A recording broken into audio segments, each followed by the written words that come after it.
Trying to shoot video, but do a damn fruit snack in my mouth. Hold on, man. So this whole home buying, home selling process has just gotten a little more convoluted. Let's just put it that way. Rules have changed. Things are a little bit different.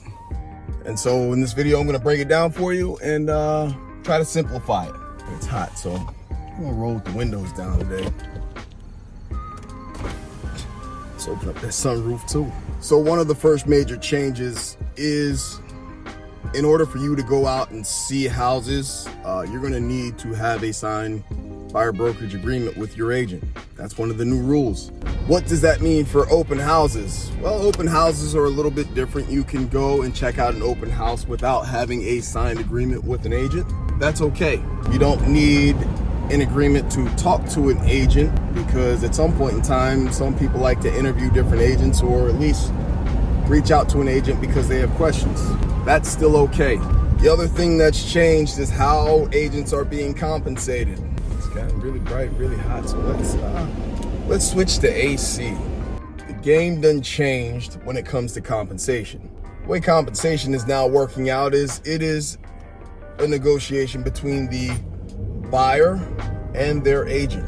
Meaning when they sign that buyer brokerage agreement, that they are agreeing to compensation. So in that form, now buyer agents and their buyer clients are going to have to sit down and talk about how they're being compensated, what that price point or percentage or however they're doing it, what that looks like.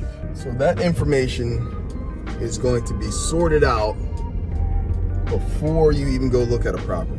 First things first, you gotta have all this stuff ironed out with your buyer clients and buyer agents agreements on how and how much people are being compensated right out the gate. These are negotiable, just as they have always been. So now there is a couple different ways that compensation can be handled. The buyer can pay their broker. That can be negotiated between the selling side and the buying side in a couple different ways. One, just straight compensation. The listing agent and the seller can just agree to pay the buyer agent. That's doable in today's day and age. They can agree not to pay the buyer agent, and in that case, that is why the buyer and the buyer agent have to have that negotiation and that piece all ironed out before we even get to throwing in an offer. That's got to be taken care of in terms of how they're being compensated. The seller doesn't have to pay compensation at all, or there can be some sort of combination between the two. The buyer is going to have to pay a portion of the compensation themselves towards their buyer's agent. There can be concessions that can be used towards closing costs and compensation of your agent. So there's a slew of different ways that you can go about it. To keep it very simple, the new rules are you got to sign a buyer agent agreement before you get to seeing places with an agent. Compensation is going to be handled differently.